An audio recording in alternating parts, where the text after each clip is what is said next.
we are going to deal with the diseases of the lateral wall of the nose. This is only the beginning. We have a huge number of diseases which we will be contemplating in the further courses. Right now, we are going to deal with something what is very common, which is seen by not only ENT persons, primarily by physicians, pulmonologists, as a matter of fact, an MBBS doctor, and even RMP doctors. One of the most widely abused disease, widely abused diagnosis, and technically, uh, this is the only correct meaning of acute rhinosinusitis. With respect to my teachers,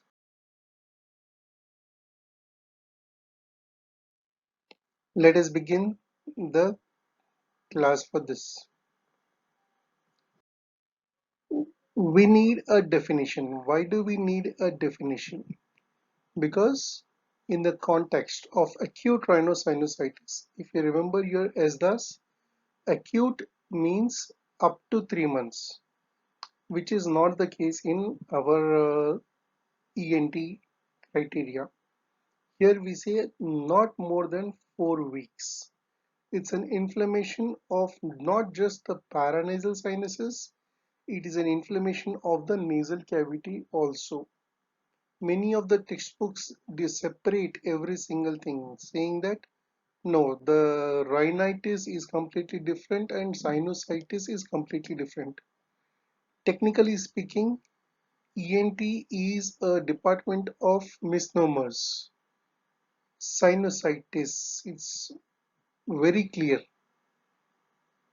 Rhinitis, that is inflammation of either the nose or the sinuses.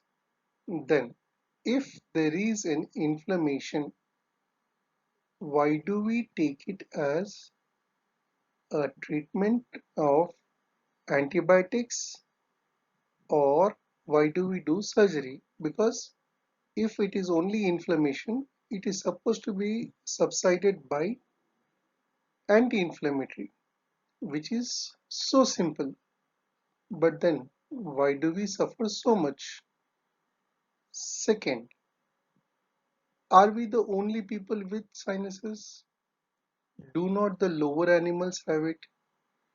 If they have it, why don't they suffer it? Multiple questions, multiple answers, multiple theories. But let us limit ourselves to the definition or the context of acute rhinosinusitis in humans. And whatever the definition we are giving, this has been given by the European position paper on the nose and the paranasal sinuses. That is, all the big shots, those who have been publishing papers, they come sit together and then they deliberate upon what exactly entails the sinuses, what exactly happens during the inflammation, and then for general public, what is the thing that will be defined? Because unless anything is defined, we cannot be on the same line or the same wavelength.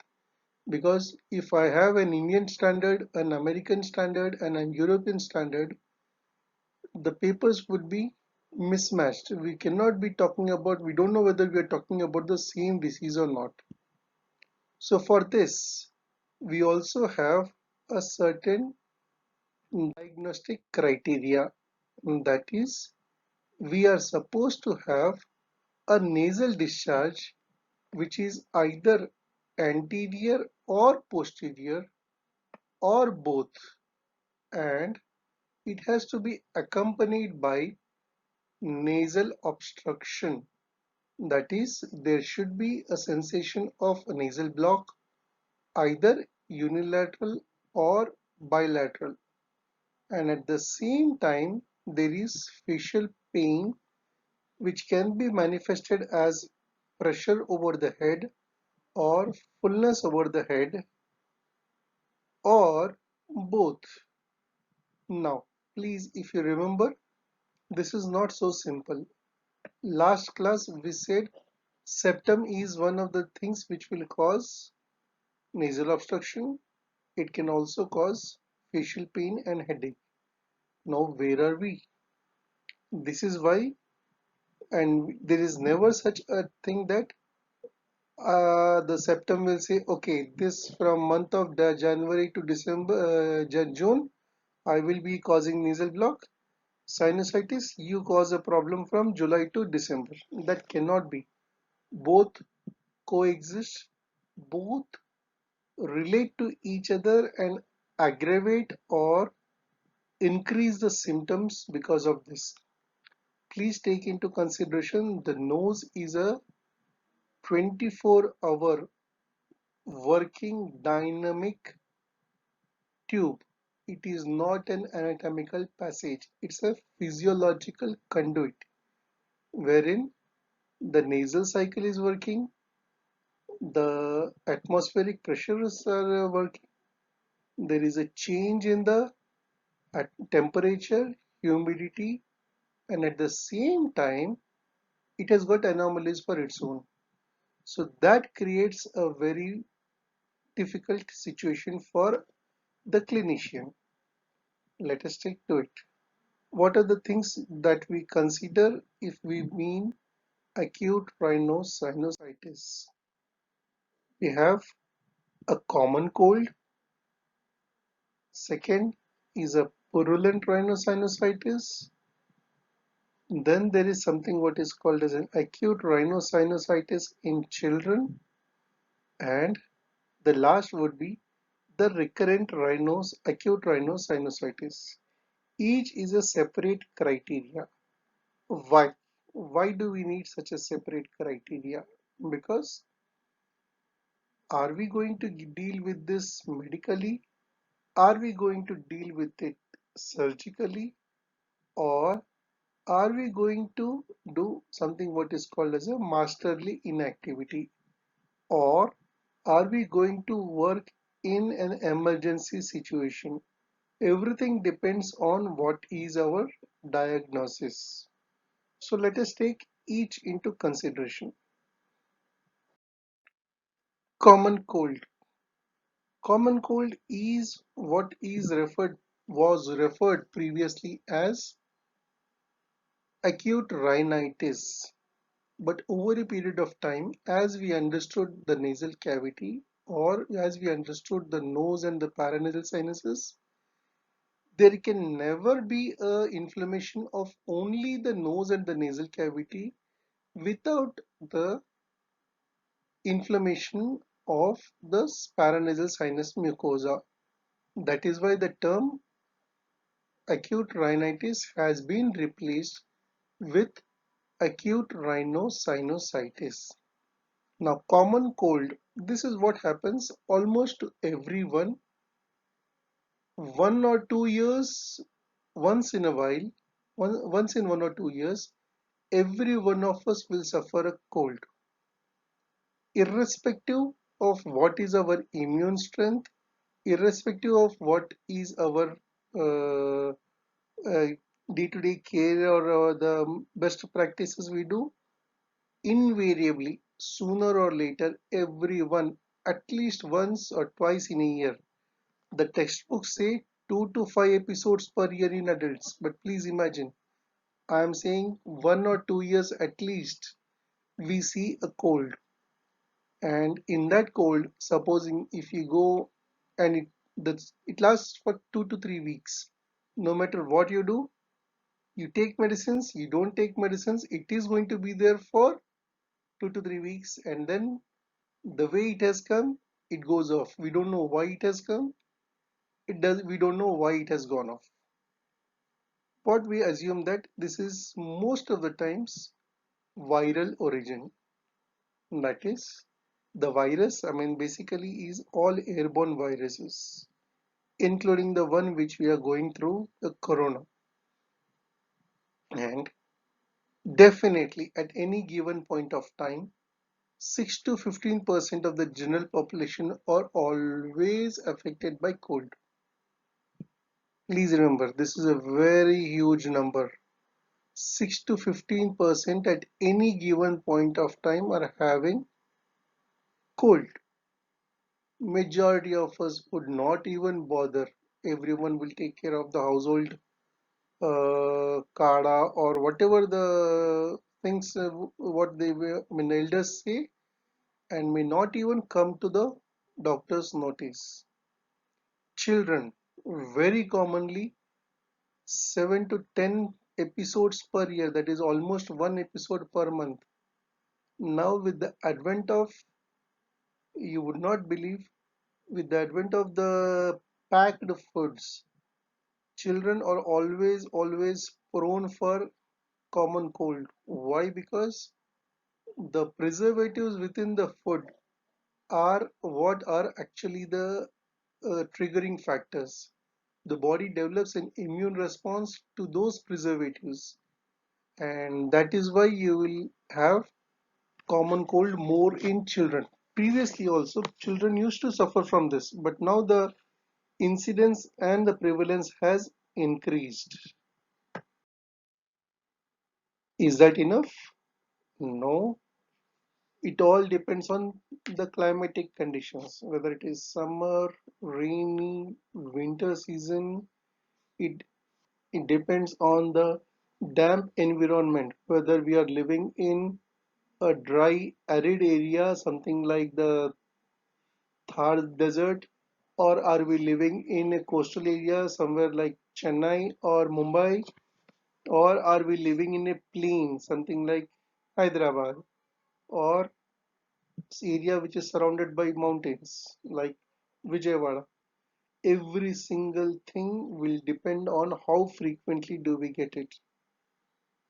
Air pollution, though, has been is one of the very easiest way to say, huh, because of pollution it is happening. But it's something like dusting away your responsibilities.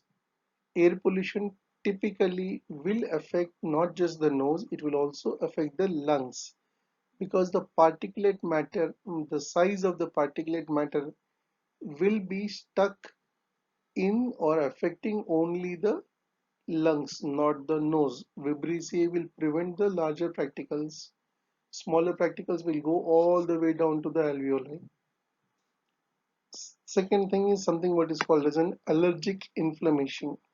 Allergy by itself is a huge topic. Fortunately for us in India, we don't have as much of allergy as we see in the Western counterparts. Maybe because we have been living in this land for say easily 10,000 or 15,000 years, whereas the Western, they have migrated from whatever the land they had. The Americas, they are not natives. That's why the whole population in maybe is yet to, the natural selection is yet to happen. We don't know. Let us not bother about all that. But allergy as such is a huge topic. Upon that, our habitual this thing of smoking. Every time we smoke a cigarette or this thing, we are having inflammation. It's an insult. There is a heat which is going all the way from the oral cavity through the larynx into the trachea. Again, when it is exhaled, that goes into the nose. If you see everyone very beautifully exhaling through the nose, at times even creating the rings and all. But just imagine the damage it is causing, and you don't want anything else to happen to the nose, and the body should not react. Snuff is something else what we commonly have seen. So what is it? What is the etiology? Basically all airborne viruses, the rhinovirus, the coronavirus, the adenovirus, influenza virus, respiratory syncytial virus, enterovirus, anything which can go, which is airborne, can. We have even seen instances of Guillain-Barré syndrome. It's a virus disease. Patient has come with regular cold and sore throat. 3 days later, she is getting paralyzed. So anything, any virus which is airborne, and corona is not a new virus. We have routine, majority of us would have had corona infections throughout our lifetime. But whatever we are currently facing is completely different. Let us not bother into go into this because that is all a political issue. I don't want to get into that part. What happens whenever? Please imagine here we are having the whole. We are supposed to imagine the whole nasal cavity and the paranasal sinuses as a single unit. That is, the mucosa from the nasal cavity will extend into the paranasal sinuses, and everything is a single unit. The sinuses open into the nasal cavity by small opening. These openings are what are called as ostia. Now, how big do you think these ostia are? Ostia or the windows are maximum of 2 to 3 millimeters wide. They are circular openings. Again, their opening will be again dependent on whatever the anomalies we see in the septum, in the turbinate, in the ethmoidal air cells, in the uncinate. So wherever we have, what we need to see is, just imagine, apart from the anatomy, there is a mucosal layer which is in continuity, and that is what is affecting the in the disease. So what happens the moment we have a virus? It attaches to one of the cells. What it does? It There is a ciliary mucosa. Now, the moment there is a ciliary mucosa which is infected, there will be disruption of the ciliary activity. Now, the ciliary activity is disrupted. The cilia will be hitting, or they will not be causing any motion. So the mucous layer, there is a stasis. The moment there is a stasis, there is going to be surrounding inflammation, a cytokine response. The mucous glands all around, they start secreting. The cells stop doing the ciliary activity. The moment the mucosa is having a cytokine response, it gets congested. The moment congestion and this thing starts, that is, the inflammation is started. The moment inflammation is started, what we know, the moment inflammation has got four major cardinal signs: rubor, calor, dolor, and tumor. That is, there is a congestion, there is an increase in size, there is an increase in temperature, there is an increase in the vascularity. So what will happen? The ostia will also be inflamed. The moment ostia, the windows are inflamed, what will happen? There will be a concentric inflammation, because of which what was a 3 millimeter opening becomes a 1 millimeter opening. That becomes blocked. Now this is what is a repetitive cycle. That is, a cilia is blocked, that will cause inflammation. Inflammation will lead to increase in secretions. Stasis of secretions, secretions will lead to inflammation. Inflammation will lead to ostium block. Ostium block again will cause more stasis. This is one of the basic pathology which is occurring whenever we say there is a sinusitis. This is common, whether it is bacterial, viral, or fungal. Ultimately, what happening is the pathogenesis is the same. Now let us see what happens. Whenever you are having an inflammation, please remember there are going to be general symptoms, there are going to be local symptoms. What do the general symptoms contribute to? They have malaise, generalized weakness, heaviness, the joint pains. It's all really, you feel as if anyone who has a viral fever would know it should not happen to anyone. Fever would be high grade and there will be headache. These are all general symptoms. Apart from that, what will happen in the local part? Because there is an inflammation of the mucosa, please remember this is not just of the sinuses. Even the nasal cavity mucosa is impaired. That is, the cilia is hampered. So what will it do? It will lead to congestion. There will be a stuffy nose, nasal block, and at times, whenever there is increase in the mucous secretions, because mucous glands are present even in the nasal cavity, what will they do? They will cause discharge. Usually this discharge is watery to mucoid inconsistency, especially in case of viral. But the moment it becomes bacterial, this becomes purulent and at times it may become blood stained also. Now, the sinuses are all inflamed. The turbinates, the nasal mucosa, everything is inflamed. So what will happen? The septum, if at all it is bent, it will touch the turbinate. And imagine a septum which is impinging onto the turbinate for almost 24 hours. It will cause heaviness of the cheek.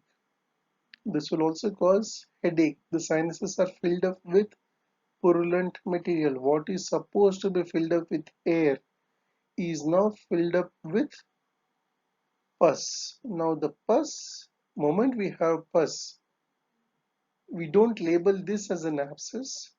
Why? Because it has to be contained within a sac, within a cavity. There is a difference. That is a practical point. Let us not bother about this right now. So the moment there is pus, you are supposed to have fever with chills and rigors. This is what will happen. And depending on the sinus which is affected, whether the frontal or the maxillary or the ethmoid or the sphenoid, you will have symptoms accordingly. The headache will vary.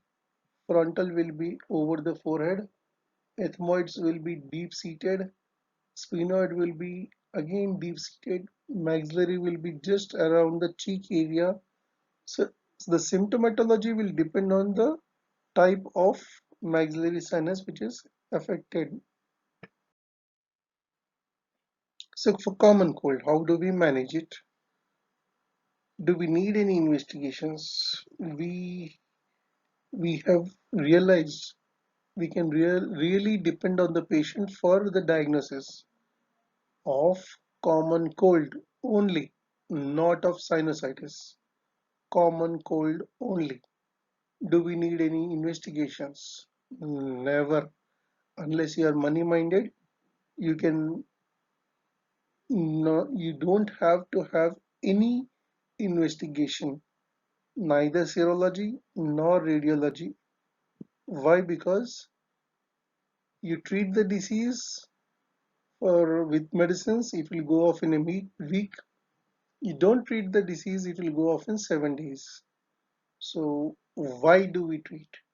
We treat because at times the pain will be too severe, or at times the patient will not be in a position to lie down, or he will not be in a position to breathe. That's why we need to give supportive treatment. What would be the supportive treatment in this? The supportive treatment would be analgesics and antihistaminics with steam inhalation. Very rarely, unless it becomes purulent in nature, which then we will be labeling as purulent rhinosinusitis, which will be occurring in, say, whatever the patients who have, say, what 16% I said, right, of the incidence, I mean, the prevalence of the disease is 15% in the general population. Of that 15%, only 0.5 to 2% will develop a bacterial. That is, say there are 100 people who are undergoing a cold, common cold, of which only 2 people will develop bacterial infection. So what is the separate thing here? The bacteriology will be all the gram-positive cocci, Staphylococcus aureus, pneumoniae or pyogens, H. influenza and Moraxella catarrhalis. These are the most common bacterial infections noted. Again, the pathology remains the same, but please remember, oral cavity and nasal cavity are the worst infected areas in the body. At given point of time, even the anal canal would be better. It will not have too much of pathogens. But the oral cavity and the nasal cavity are notorious for all saprophytic bacteria, I mean common opportunistic bacteria, gram positive and I mean gram negative in the oral cavity and in the nasal cavity gram positive. So the moment we have stasis, that is where it is a culture media for the bacteria. They go in, it's a huge culture, rapidly proliferate, and that is where you're going to develop a purulent discharge. What is was mucoid discharge becomes a mucopurulent or a frank purulent discharge. Basic pathology would remain the same. The moment there is a inflammation of the host cell, there is a disruption of the ciliary activity, over secretions, congestion of the mucosa leading to the eustachian tube, I mean the ostium block. Ostium block again in turn will lead to a ciliary disruption. Same. Again, what are the different features? Malaise, fever, headache. What separates here is in case of bacterial infections, we have dental neuralgia. That is along the upper, in the alveolus, will be feeling pain or sensitivity over the teeth, especially in case of maxillary sinuses, because every single thing, my maxillary sinus is the most commonly affected. Apart from that, the ethmoids are most commonly affected. Frontal and sphenoid are usually because of obstructive pathology. What is obstructive pathology? That is because the ethmoids and the maxilla they open into the middle meatus. So the sphenoid and the frontal will be retrograde affected because of this sinus ostia block. This is little bit confusing. You will take some time. It's okay. Don't bother about this. So what do we do for this? So for purulent rhinosinusitis, one, you want to wait for the natural course of the disease, you're welcome. But people who cannot, who don't want to wait, for them, antibiotics would be most commonly penicillin group followed by cephalosporins. In penicillin groups, amoxicillin with clavulinate is the drug of choice. Apart from that, you can also use ampicillin also. But for whatever reasons, ampicillin has now been discarded. I don't think we don't have ampicillin. Amoxicillin with clavulinate is the most common thing. Apart from that, in cephalosporins, cefixime and cefpodoxime are more commonly used. Analgesic depends on the choice. Simple dose of paracetamol to complex as in diclofenac or any other NSAIDs are effective. Decongestants. Why do we need topical decongestants? Because they will cause decongestion of the nose. They are basically the beta blockers. I mean, sorry, the alpha blockers.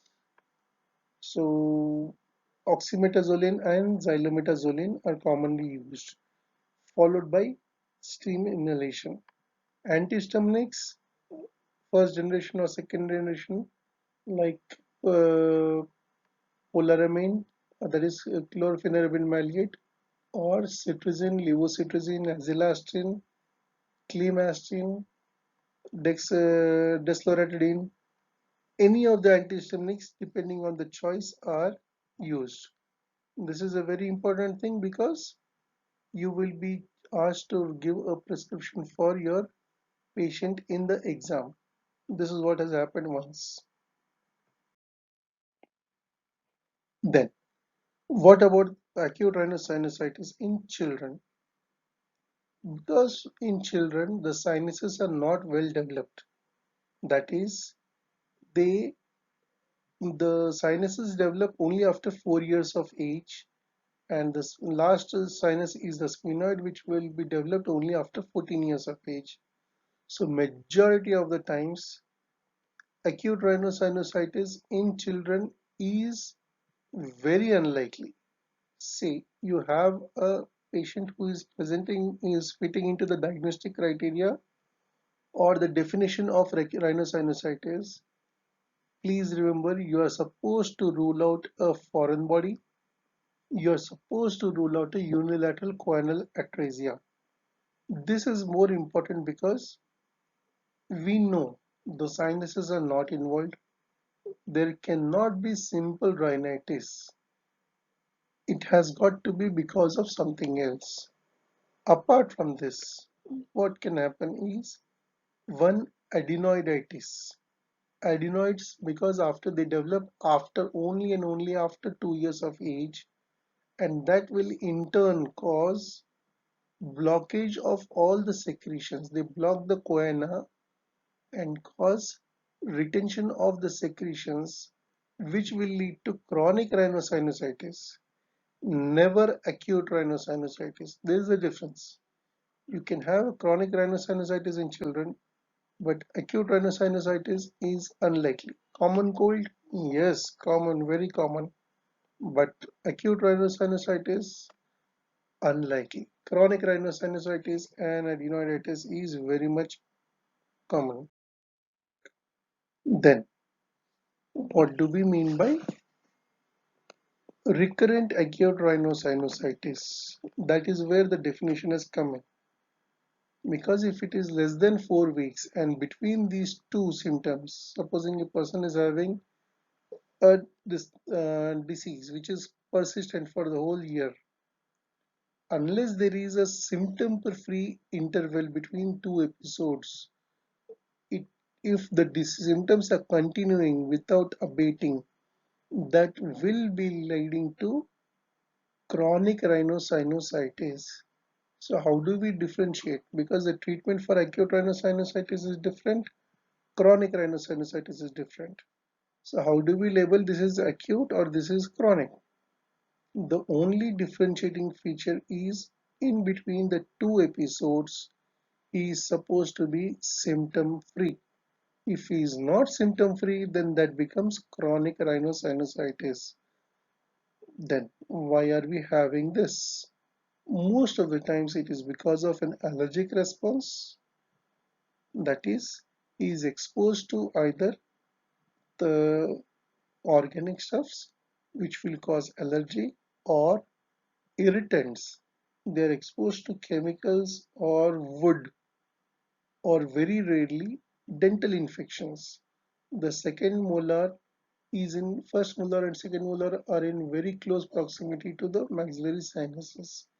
They will lead to orovantral fistula. That is why dental causes will cause recurrent acute rhinosinusitis. Apart from all this, what will happen is because of the anomalies, there is something what is called as a concabulosa or an agarnesi or a bulla ethmoidalis which is very huge or a very narrow infundibulum or a lateralized uncinate process, multiple variations that will cause narrowing of the osteomeatal complex, that is where the ostia open that itself is compromised. This will lead to a recurrent acute rhinosinusitis.